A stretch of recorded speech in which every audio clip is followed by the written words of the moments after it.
চীনের সাথে আমাদের কূটনৈতিক সম্পর্ক সুদীর্ঘ 50 বছরের।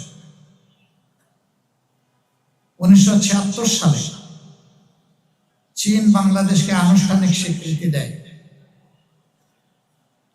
এবং তখন থেকে শুরু করে চীন বাংলাদেশের অন্যতম বৃহৎ আন্তরিক পার্টনার, উন্নয়ন অংশীদার।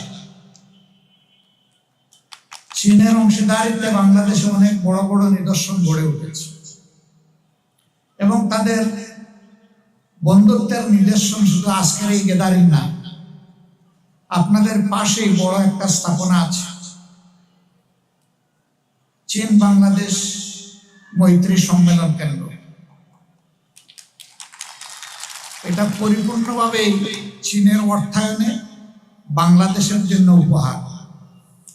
এখানে বাংলাদেশের একটি টাকাও নেই, পুরাটাই চীনের উপহার। কিন্তু বিগত ফ্যাসিস্ট আমলে আমাদের এই বন্ধুত্বের নিদর্শনটা হাইজ্যাক হয়ে গিয়েছিল। তারা এই হলটার নাম পাল্টিয়ে তাদের বাপের নাম এখানে লিখে দিয়েছিল। এটি চরম অকৃতজ্ঞতা, এটা হতে পারে না। একটা দেশ ভালোবাসার জায়গা থেকে আমাদেরকে উপহার দিয়েছে, আর তাদের নাম নিশানাই মিটিয়ে দেওয়া হলো। শুধু এক্ষেত্রেই তারা এটা করেননি, সারা বাংলাদেশকেই তারা এইভাবে দখল করে নিয়েছে। আল্লাহ তাআলা 24-এর গণ অভ্যুত্থানের মধ্য দিয়ে সেই দখল মুক্ত করেছেন বাংলাদেশকে। মহান আল্লাহ শুকরিয়া আদায় করি। আর যাদের ত্যাগ এবং কুরবানির বিনিময়ে দখল মুক্ত হয়েছে তাদের প্রতি শ্রদ্ধা জ্ঞাপন। যারা নিহত হয়েছে আল্লাহ তাদেরকে শহীদ হিসাবে কবুল করুন। আহত অঙ্গুত্ব বরণ যারা করেছে আল্লাহ তাদেরকে সুস্থ করে দিন। প্রিয় মিরপুরবাসী এবং চীনের আমার প্রিয় বন্ধুগণ, চীন এমন একটি দেশ যা আজ পর্যন্ত স্বাধীন বাংলাদেশের আভ্যন্তরীণ কোনো বিষয়ে তারা কোনো হস্তক্ষেপ করে না। অনেকে বাংলাদেশকে কিছু না দিয়েই, বাংলাদেশ থেকে সব কিছু নিয়েই তারা যখন তখন হস্তক্ষেপ করেন, কিন্তু চীন তা করে না। চীন অবিরত বন্ধুর পরিচয় দিয়েই চলেছে। আমরা আশা করব অতীতের চাইতেও আগামী দিনগুলোতে আমাদের প্রিয় বন্ধু রাষ্ট্র চীন আরো বেশি উদ্যোগী হয়ে বাংলাদেশের মানুষের কল্যাণে তারা কাজ করবে। তিস্তা প্রকল্পের কথা মাননীয় রাষ্ট্রদূত এখানে উল্লেখ করেছেন। এটি বাংলাদেশের কান্না, উত্তরাঞ্চলের কান্না। আমরা এই কান্নার অবসান চাই, কিন্তু অতীতে এটা কেন বাস্তবায়ন হয় নাই এটা সবাই বুঝে, শিশুও বুঝে। আমরা ওই লিগেসি আর বহন করতে চাই না। আমরা এই অপসংস্কৃতি থেকে বের হয়ে আমরা জানিয়ে দিতে চাই আমরাও স্বাধীন দেশের নাগরিক, আমাদের নিজস্ব পররাষ্ট্র নীতি আছে।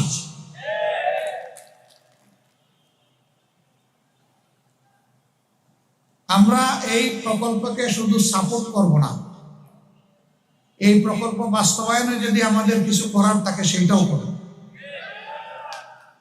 কারণ আমরা দেশের কল্যাণ চাই, মানুষের কল্যাণ চাই।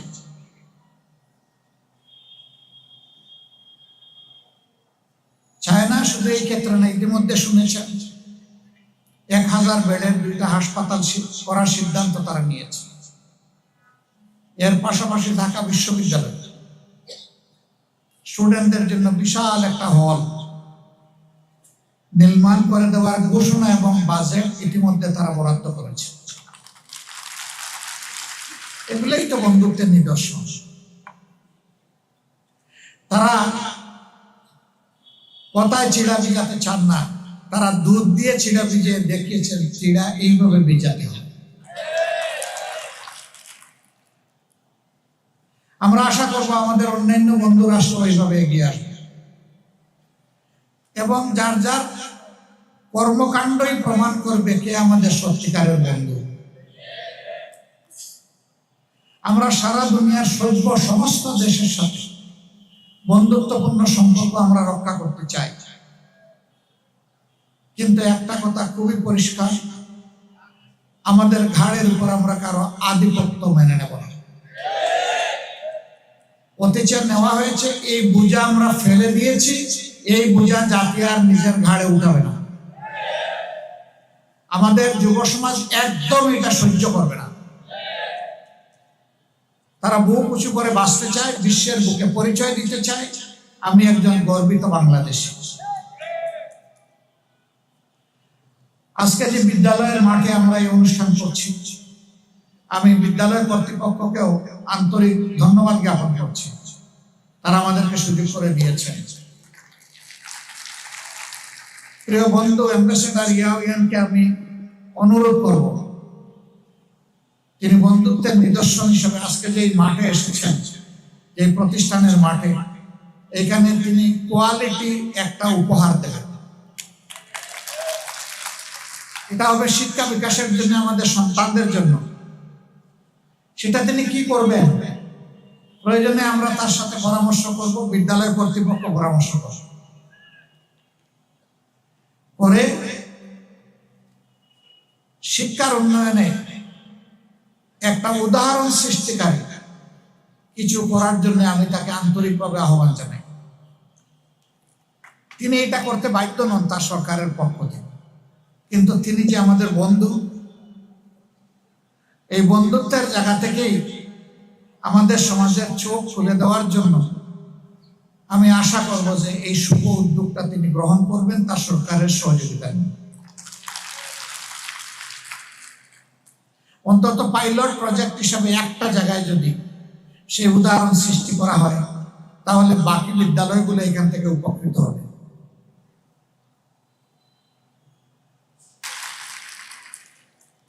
এই উপহার যদি আমাদের ভাই বোনদের ঈদের দিনে একটু খুশির ঝিলিক তাদের চেহারা এনে দেয়, এটি হবে আমাদের বড় পাওনা। ভাই বোনেরা, আপনাদের জন্য কতটুকু করতে পারবো জানি না, তবে সর্বক্ষণ আপনাদের নিয়ে চিন্তা করি, এই কথা বলতে পারি।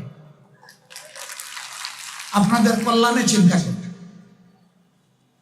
এভাবে আরো কিছু কার্যক্রম সরকার আমাদেরকে যা দিবে তা আপনাদের কাছে একেবারে হুবহু পৌঁছে, আপনাদের পাওনা আপনাদের কাছে পৌঁছবে ইনশাল্লাহ। এর সাথে চেষ্টা করব নিজেও কিছু যোগ করতে পারি কিনা। সরকার যা দিবে দিবে আলহামদুলিল্লাহ, আমাদের তো কিছু দায় দায়িত্ব আছে, সেটাও আমরা চেষ্টা করবো ইনশাআল্লাহ। আপনারা আমাদের জন্য দোয়া করবেন। আপনাদেরকে এবং আপনাদের মাধ্যমে গোটা মিরপুর কাফরুলবাসীকে অগ্রিম ঈদ উল ফিতরের শুভেচ্ছা জ্ঞাপন করছি। আমাদের বন্ধু রাষ্ট্র চায়নাকে আল্লাহ তাআলা সম্মানিত করুন, বিশ্বের দরবারে তাদের মর্যাদা আরো বাড়িয়ে দিন। দুই দেশের মধ্যে সম্পর্ক আরো গভীর এবং বন্ধুত্বপূর্ণ হৃদ্যিক সম্পর্ক আমাদের গড়ে উঠুক। এই অঞ্চলের শান্তি শৃঙ্খলা, নিরাপত্তা, উন্নয়ন আমরা একসাথে কাজ করবো ইনশাআল্লাহ। তাহলে এই অঞ্চল স্থিতিশীল হবে, অস্থিরতা দূর হবে, আমরা আরো কাছে আসবো, আরো কাছাকাছি এসে একসাথে কাজ করব। আপনাদের সবাইকে আন্তরিক মোবারকবাদ। কষ্ট করে এসেছেন, সামান্য উপহার আমি আমার বন্ধু এবং আজকের কার্যত তিনি প্রধান অতিথি, আমি তো আমার বাড়িতে, এটি আমার এলাকা, নিজ এলাকায় নিজ করে নিজ পরিবারে কেউ কখনো অতিথি হয় না। এলাকার লোকেরা আমাকে কখনো আর আপনারা মেহমান বা অতিথি বলবেন না। আমি আপনাদের একজন হয়েই থাকতে চাই ইনশাআল্লাহ। আমি আবার আজকে কার্যত প্রধান অতিথি হাত থেকে কিছু ভাই বোনদেরকে তিনি উপহার দেবেন। বাকিটা লোকাল ভলান্টিয়ার যারা আছেন তারা আপনাদের হাতে তুলে দেবেন। আর ব্যাগগুলো প্রত্যেকটি সিটেই রাখা আছে, আপনাদের কষ্ট লাঘব করার জন্য এটি করা হয়েছে। আপনারা নিশ্চয়ই এটা সবাই নিতে পারবেন না। যারা পারবেন না, আমি আমার সহকর্মী স্বেচ্ছাসেবক ভাইদেরকে বোনদেরকে অনুরোধ করব, যারা পারবেন না তাদেরকে আপনারা একটু সাহায্য করবেন, তাহলে আপনারাও এই মহৎ কাজের একজন গর্বিত অংশীদার হবেন। ধন্যবাদ সবাইকে। আজকের তামাম আয়োজন যারা করেছেন, এখানে মঞ্চে এসে আমাদেরকে সুন্দর তেলাওয়াত শুনিয়েছেন, তার ট্রান্সলেশন করেছেন, এবং বিশেষভাবে একজন সুপার বাংলাদেশি আমাদেরকে যেভাবে চাইনিজ সম্মানিত এক্সিলেন্সির বক্তব্যকে খুব সহজ সরল হৃদয়গামী বাংলায় আমাদেরকে বলে আমাদের মন জয় করেছেন, তাকে বিশেষভাবে আমি অভিনন্দন জানাই। আমাদের যাত্রা অব্যাহত থাকবে ইনশাআল্লাহ, ন্যায়ের পথে, কল্যাণের পথে, ভ্রাতৃত্বের পথে, বন্ধুত্বের পথে, উন্নয়নের পথে, শৃঙ্খলার পথে, স্থিতিশীলতার পথে, বিশ্বের বুকে পুরা অঞ্চলকে মাথা সোজা করে বুক টান করে দাঁড়ানোর পথে। সবাইকে অভিনন্দন। আসসালামু আলাইকুম ওয়া রাহমাতুল্লাহ।